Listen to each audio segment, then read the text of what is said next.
आज के इस वीडियो में मैं आपको बताऊंगा क्लास एंड ऑब्जेक्ट के बारे में कि जावा में क्लास और ऑब्जेक्ट क्या होता है, इनका यूज़ हम अपने प्रोग्राम में किस तरीके से कर सकते हैं। सिंटैक्स एग्जांपल के साथ एक एक चीज़ डिटेल में डिस्कस करूंगा। सबसे पहले ये क्लास क्या होता है वो आपको बताता हूँ। व्हाट इज़ क्लास, ठीक है। Class is a collection of objects. Class जो है ऑब्जेक्ट का कलेक्शन होता है, इसे आप बोल सकते हो क्लास। क्यों? क्योंकि आप एक क्लास के लिए ना बहुत सारे ऑब्जेक्ट बना सकते हो, और जब एक से ज़्यादा बहुत सारा ऑब्जेक्ट होगा तो आप उसे ऑब्जेक्ट का कलेक्शन बोलेंगे। तो आप ऑब्जेक्ट कहाँ बना रहे हो? क्लास में बना रहे हो, क्लास के लिए। तो class is a collection of object and it doesn't take any space on memory. हमारा जो क्लास होता है ना वो 1% का भी यानी 1 KB का भी मेमोरी नहीं लेता है। क्यों? क्योंकि ये class is also called as blueprint logical entity. ये एक ब्लूप्रिंट होता है यानी एक ढांचा होता है जहाँ पे आप अपने प्रोग्राम को डिज़ाइन कर सकते हैं और कुछ नहीं, लॉजिक लिख सकते हैं, लॉजिकल एंटिटी भी बोल सकते हैं आप। तो क्लास ऑब्जेक्ट का कलेक्शन होता है और ये कोई मेमोरी नहीं लेता है। तो क्लास के लिए मेमोरी कब बनती है? जब हम क्लास के लिए ऑब्जेक्ट बनाते हैं। तो जब मैं ऑब्जेक्ट बताऊंगा तो वहाँ पे भी डिस्कस कर लेंगे। अभी देखो जावा में ना क्लासेस को 2 पार्ट में डिवाइड किया गया है। पहला होता है pre defined class. Pre defined वो क्लास होते हैं जो पहले ही डिफाइंड किए जा चुके हैं जावा की लाइब्रेरी में, जैसे स्कैनर, कंसोल, सिस्टम, स्ट्रिंग, ये सभी प्री डिफाइंड क्लास है। इनका क्या काम है, क्या रोल है, पहले ही जावा डेवलपर्स ने डिसाइड कर दिया है। हम सिर्फ इन्हें इंपोर्ट करके अपने प्रोग्राम में यूज़ कर सकते हैं, ठीक है। इनके लॉजिक को हम खुद नहीं लिख सकते क्योंकि इनके लॉजिक पहले ही लिखे जा चुके हैं। हम सिर्फ उन्हें इंपोर्ट करके यूज़ कर सकते हैं। तो ऐसा क्लास जो पहले ही डिफाइंड किया जा चुका है वो हो गया प्री डिफाइंड क्लास। और सेकंड होता है यूज़र डिफाइंड क्लास, जिसे हम डिफाइंड करेंगे, हम बनाएंगे। जैसे किसी भी नाम से बना सकते हैं, dog, class A, class test, demo, ये सभी जो नाम होगा ये हम खुद से देंगे। और इन क्लासेस के अंदर हम खुद रिस्पॉन्सिबल होंगे अपने प्रोग्राम के लॉजिक को लिखने के लिए। तो ये हो गया यूज़र डिफाइंड क्लास, ठीक है। तो यहाँ पे देख लो यूजर डिफाइंड क्लास का डेफिनेशन क्या होता है। अ class which is created by Java programmer. Java programmer से मतलब है या तो हम या फिर आप लोग, ठीक है, क्योंकि हम जावा प्रोग्रामर हैं। Is called user defined class, उसी को बोलते हैं हम यूजर डिफाइंड क्लास। तो यहाँ पे सिंटैक्स देखो, इसी सिंटैक्स का यूज करके मैं आपको प्रोग्राम बना के दिखाऊंगा कि कैसे हम सिंपल सा क्लास का प्रोग्राम लिख सकते हैं जावा में, ठीक है। तो देखो यहाँ पे ना डेटा होगा हमारा, डेटा मतलब यहाँ पे हम वेरिएबल बनाएंगे, और यहाँ पे हमारा मेथड होगा जो इस वेरिएबल को प्रोसेस करने का काम करेगा। बाकी का जो लॉजिक होगा हम इसी मेथड के अंदर लिखेंगे। तो आप इस सिंटैक्स को देख के एक और चीज़ बोल सकते हैं कि class is a collection of data and method. तो ये हो गया क्लास बनाने का सिंटैक्स। अभी चलो ऑब्जेक्ट बताता हूँ, उसके बाद प्रोग्राम भी डिस्कस करेंगे। ऑब्जेक्ट देखो क्या होता है। Object is an instance of class. Object जो है क्लास का इंस्टेंस होता है। यहाँ पे इंस्टेंस का मतलब ये है कि ये क्लास का ही मेंबर होता है, जिसे आप वेरिएबल भी बोल सकते हैं।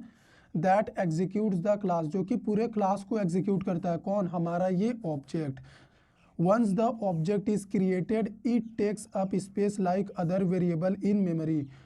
अगर हम एक बार ऑब्जेक्ट बना देते हैं किसी भी क्लास का, तो क्या होता है, उस क्लास के लिए ना मेमोरी क्रिएट हो जाती है। जिस तरह से एक नॉर्मल वेरिएबल मेमोरी में स्पेस लेते हैं, उसी तरह से हम जो भी क्लास का ऑब्जेक्ट बनाते हैं ना, तो हमारा ऑब्जेक्ट भी सेम उसी वेरिएबल की तरह मेमोरी में स्पेस लेता है। और ये जो ऑब्जेक्ट होता है ये उतना ही स्पेस लेता है जितना हमने क्लास में लॉजिक डिफाइन किया है, ठीक है।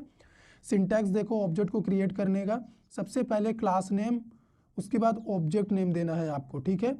Equal, assignment operator, new, new एक कीवर्ड है और यहाँ पे क्लास नेम के साथ पैरेंथेसिस ब्रैकेट लगाना है। तो ये वाला जो क्लास नेम है ना, इसे आप क्लास नेम बोलेंगे। ऑब्जेक्ट नेम को आप ऑब्जेक्ट रेफरेंस कहेंगे एक्चुअल में, ठीक है। और ये जो न्यू कीवर्ड है ना, ये डायनेमिक मेमोरी एलोकेट करा के हमें देगा कि कितना मेमोरी हमारे क्लास के लॉजिक के लिए चाहिए डेटा को प्रोसेस करने के लिए। और ये जो क्लास नेम और पैरेंथेसिस है ये हमारा कंस्ट्रक्टर है। जब मैं अगले लेक्चर में आपको कंस्ट्रक्टर पढ़ाऊंगा तो वहाँ पे हम क्लियर कर देंगे कि कैसे ये एक कंस्ट्रक्टर है, और जावा के हर एक प्रोग्राम में एक बाय डिफॉल्ट कंस्ट्रक्टर होता है। तो क्लास जो है लॉजिकल एंटिटी होता है, ऑब्जेक्ट जो है रियल वर्ल्ड एंटिटी होता है, जो सच में रियल में एग्जिस्ट करता है। जैसे यहाँ पे हम ऑब्जेक्ट बना दिए क्लास का तो रियल में मेमोरी क्रिएट हो गया। तो अभी इसी सिंटैक्स का यूज़ करके, इसी क्लास का डेफिनेशन यूज़ करके चलिए सिंपल सा प्रोग्राम डिज़ाइन करके आपको लाइव एग्जांपल दिखाते हैं। प्रैक्टिकल सेशन में हम आ चुके हैं। तो यहाँ पे मैं सबसे पहले एक क्लास बनाऊंगा। तो जो सिंटैक्स मैंने आपको क्लास बनाने का लिखाया था उसी सिंटैक्स को यहाँ पे मैं फॉलो करूंगा, ठीक है। सबसे पहले क्लास कीवर्ड है, उसके बाद आपको क्लास का एक नेम लेना है। तो मैं यहाँ पे कुछ भी नेम ले सकता हूँ, जैसे मैंने डेमो लिया, ठीक है।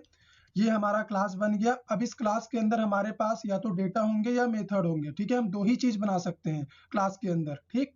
तो यहाँ पे मैं क्या कर रहा हूँ, डेटा बना रहा हूँ एक इंटीजर टाइप का a नाम का, इसमें मैंने वैल्यू सेट करा 10। और मैं क्या कर रहा हूँ, एक और डेटा बना रहा हूँ स्ट्रिंग टाइप का, और इसमें मैं वैल्यू सेट कर रहा हूँ ये स्ट्रिंग वैल्यू, ठीक है। ये हो गया हमारे पास दो डेटा है, एक इंटीजर टाइप का और एक स्ट्रिंग टाइप का।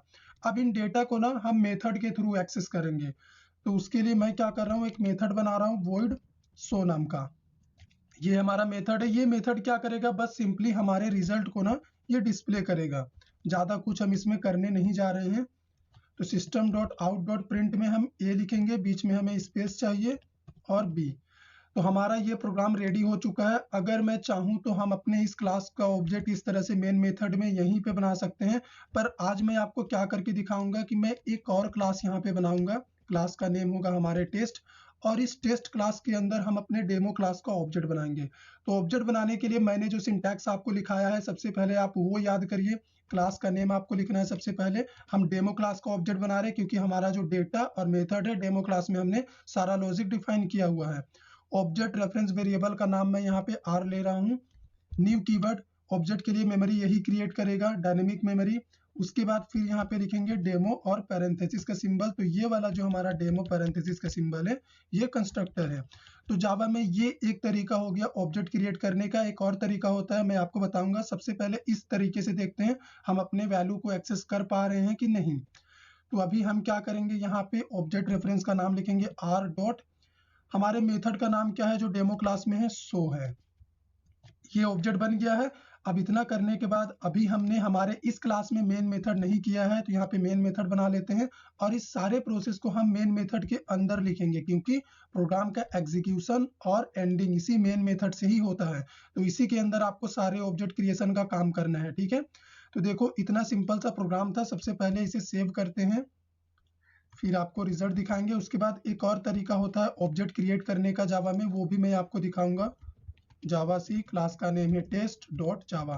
तो आप देखो गाइस, जिस क्लास में मेन मेथड है और जहां पे हमने ऑब्जेक्ट बनाया है, हम उसी क्लास को कंपाइल और रन करेंगे तो हमारा ये वाला क्लास का जो डेटा मेथड है वो हम एक्सेस कर लेंगे। हमने एंटर मारा, देखिए कंपाइल हो गया हमारा प्रोग्राम। रन करने के लिए जावा और क्लास का नेम। तो अभी देखो गाइस, हमने यहाँ पे अपने दोनों डेटा को एक्सेस कर लिया है।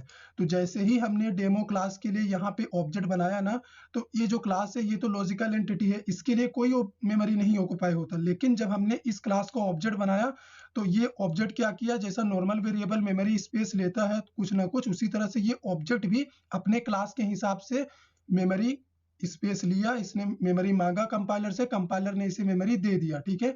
ये हो गया एक तरीका ऑब्जेक्ट क्रिएट करने का। सेकंड तरीका क्या होता है मैं आपको वो बताता हूँ। आपको सिंपली यहाँ पे सेमीकोलन लगा के छोड़ देना है। उसके बाद नीचे लाइन में आप लिख सकते हैं r इक्वल न्यू क्लास का नेम डेमो, ठीक है।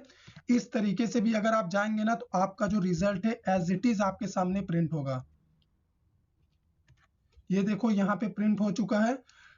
तो इस प्रोग्राम में मैंने आपको क्लास एंड ऑब्जेक्ट के बारे में पूरी तरह से समझा दिया कि क्लास एक लॉजिकल एंटिटी होता है, ब्लूप्रिंट होता है, जिसके लिए कोई मेमोरी ऑक्युपाई नहीं होता है। लेकिन जब हम ऑब्जेक्ट बनाते हैं तो उस क्लास के लिए मेमोरी बनती है। तो ये ऑब्जेक्ट उतना ही मेमोरी क्रिएट करता है जितना हमने लॉजिक इस क्लास में लिखा हुआ है। अगर आपको वीडियो पसंद आया हो, लाइक करो, शेयर करो, चैनल पे नए हैं चैनल को सब्सक्राइब कर दो।